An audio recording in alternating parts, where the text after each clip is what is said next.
আসসালামু আলাইকুম প্রিয় দর্শক, আমি ডাক্তার মোহাম্মদ তৌসিফুর রহমান। আজকে আমরা একজন স্তন ক্যান্সার জয়ী সাক্ষাৎকার নিব। আমাদের স্তন ক্যান্সার জয়ী হাসিনা আপা তার চিকিৎসা সম্পন্ন করেছেন। তিনি অপারেশন, কেমোথেরাপি, রেডিওথেরাপি সম্পন্ন করেছেন। বর্তমানে তিনি ফলো আপে আছেন। তো আপা আল্লাহর রহমতে এখন ভালো আছেন। তো আমরা তার কাছেই তার অভিজ্ঞতার কথা শুনবো। আপা, কি অবস্থা? আপনি এখন কেমন আছেন? আমি এখন ভালোই আছি, সুস্থ। আচ্ছা, তো প্রথমে তো আপনি ক্যান্সার নাম শুনে তো অনেক ভয় পেয়ে গেছিলেন। আমি ভয় পাইছিলাম, একবার অসুস্থ হয়ে গেছিলাম শুনে। আচ্ছা, একটু জোরে বলুন। আমাকে অনেকে ভয় দেখাইতো, বলতো যে ক্যান্সার রোগী বাঁচবে না, তো হয়তো বলে যে কদিন চিকিৎসা আছে সেই কদিন থাকবে, তাছাড়া আর বাঁচবে না।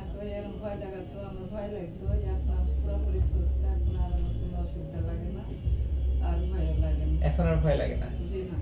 আচ্ছা, আপা প্রথম দিকে খুব ভয় পেয়েছিল এবং সে কেমোথেরাপি, রেডিওথেরাপি নেওয়ার জন্য সে আসলে অনেক ভীত সন্ত্রস্ত ছিল যে এগুলো করবে কিনা, কিন্তু সে এগুলো করার পরে এখন সে ভালো আছে। আপনি কত পার্সেন্ট সুস্থ, মানে কয় আনা সুস্থ? 16 আনার মধ্যে 16 আনার মধ্যে কয় আনা সুস্থ? 16 আনাই সুস্থ। 16 আনাই সুস্থ আছে আপা। তো আপনি সাধারণ মানুষের উদ্দেশ্যে বলেন যে যাদের স্তন ক্যান্সার হয়েছে বা হবে, তাদেরকে আপনি কি পরামর্শ দিবেন?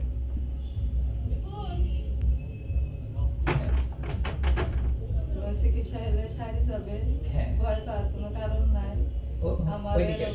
আমার এরকম হয়েছিল, আমি ডাক্তার বাড়ি গেলাম, ডাক্তারের কাছে পরামর্শ নিলাম। ডাক্তারে বললো অপারেশন করা লাগবে। অপারেশন করলাম, দেরি করিনি, তুরন্ত অপারেশন করে ফেলেছি।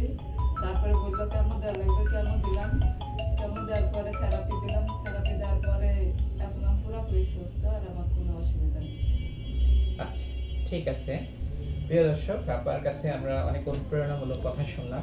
এবার আপার সাথে সবসময় তার যেই সঙ্গী, তার সময় ছায়া সঙ্গী হিসেবে তার চিকিৎসার সময় সে সবসময় ছিল তার সন্তান টুটুল। আমি টুটুলকে কিছু বলবো যে তোমার মায়ের জন্য তুমি কিছু বলো। হাসিনা খাতুন, উনি আমার মা।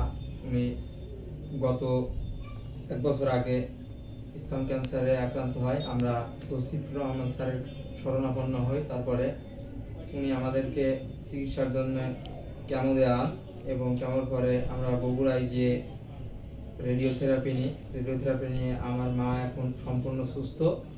আমি সকলের উদ্দেশ্যে বলবো, আপনারা যারা এই ধরনের স্তন ক্যান্সার বা অন্য কোনো আনুষঙ্গিক ক্যান্সার আছে, সেসব ক্যান্সারে আপনারা ভীত সন্ত্রস্ত হবেন না।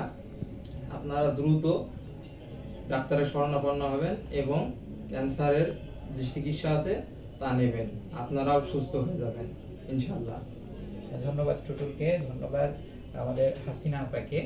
তো প্রিয় দর্শক, ক্যান্সার কোনো মরণ ব্যাধি নয়, ক্যান্সার কোনো অভিশাপ নয়, ক্যান্সার কোনো সোয়াচে রোগ নয়।